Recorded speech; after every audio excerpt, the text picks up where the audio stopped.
Hi, Chris for CNET here with the Insteon Starter Kit. For $119, it promises to automate your whole house, except this is not the Insteon Starter Kit. This is the Insteon Starter Kit.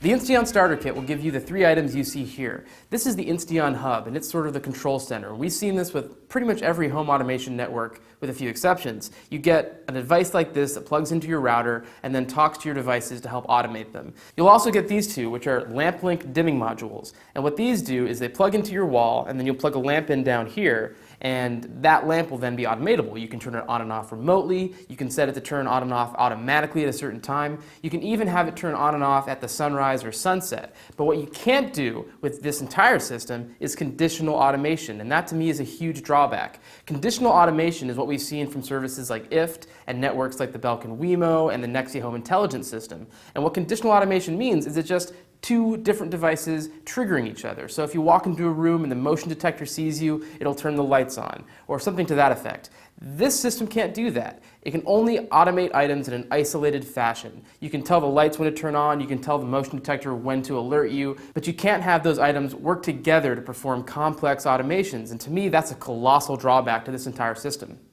As for the app itself, it is free for both iOS and Android devices, but it does leave a lot to be desired. As said before, it doesn't do that conditional automation that we're looking for, and it misses out on a lot of little things too. It feels more like a beta. It's not quite polished the way it should be.